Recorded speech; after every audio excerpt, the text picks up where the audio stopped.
मंदिर तृतीय वार्षिक उत्सव महासमारोह अनुष्ठित हो जाइछि। जगतपुर विरूपाकूल महापुरुष द्वारिकानाथ दासंकर आश्रम शनिदेवंक मंदिर तृतीय वार्षिक उत्सव अनुष्ठित हो जाइछि। बुधवार कलश शोभायात्रा सहित महासमारोह पूजा उद्घाटन होइतिबा बेले गुरुवार दिन पूर्णाहुति हो जाइछि। पूजा कार्य सहित सांस्कृतिक कार्यक्रम भजन संध्या लोकमानंकर मन मोहिथिला।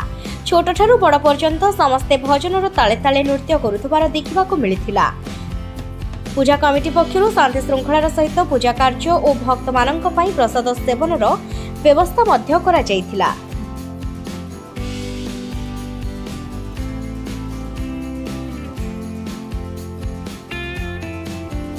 विद्महे सूर्यपुत्राय धीमहि तन्नो सौरी प्रचोदयात्। शनिश्चर महाकाय नमः। शनिश्चरंकर प्रतिवर्ष भली व्यवस्था तृतीय वार्षिक काली थिला आमर कलश यात्रा। आज गो पूजा भूमि पूजा सूर्य पूजा पूर्णाहुति शेष होइछि। प्रसाद सेवनर व्यवस्था मध्य रहिछि। आउ भजन संध्या मध्य होउछि। एहिपरि नीला लागि थाउ प्रभुंकर प्रतिवर्ष एहिपरि हेउथाउ एति कहूछि।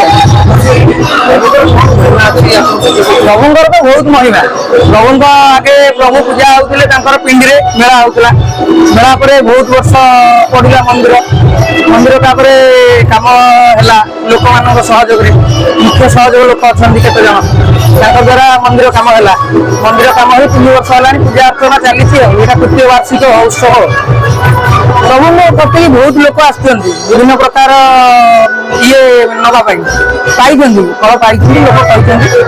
मुझे निजे भोगी ठाकुर पाखे मुझे कहूँ चाहूँ से जिनस मु ठाकुर पाखे जहाँ भी पाई बहुत किसी पाई मो द्वारा जी ठाकुर मत बहुत देती कथा बर्तमान जमी प्रतिवर्ष भाई ठाकुर होता बहुत संख्यार लोक योगदान देले आम भी खुशी हूँ।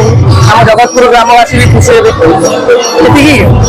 मो ना भावग्राही बेहरा मो आम घर जगतपुर एवं ये जो शनि मंदिर ये आजिका बहुत पुरातन एवं पाखापाखि 150 वर्ष है पूजा चली।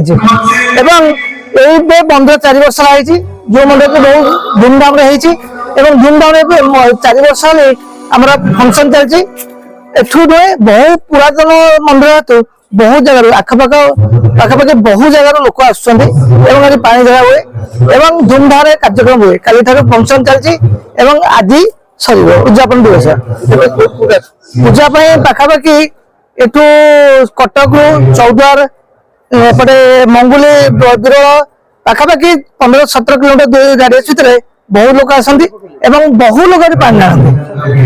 कार्यक्रम सांस्कृतिक कार्यक्रम सह विभिन्न प्रकार लोक मानकर आयोजन लोक मानकर इच्छा अनुसार ये विभिन्न कार्यक्रम हुए नीतिगति हुए। प्रति अमावस्या रोषे हुए लोक मैंने निज निजर मनस्कामना पूर्ण करने विभिन्न मानसिक रखी पूजा अर्पण करते। नागेश्वर बेहरा कर्पटेट प्रतिनिधि। देखो जगतपुर एटा गोटे परंपरा 3 वर्ष है लगी आसूची। सबु वर्ष गोटे आतंक हिसाब से गोटे प्रोग्राम होती जगतपुर बहुत लोक संख्या ये आसती। बहुत जगार बहुत वार्ड रु लोक ये आसती। आमर 2 गोटे वार्ड जो 48 प्लस आमर पड़ोसी चौद्वार प्रबल लोक ये आसती। सब बेले गोटे गोटे कलश यात्रा आम गोटे धूमधाम हुए। बहुत विशेष नेता राजनेता समस्त को ये निमंत्रण कराए। आमर कौन राजनीति हिसाब से हुए समस्त को अति आपणार निमंत्रण कराए। प्रोग्राम बहुत भल भाव हुए।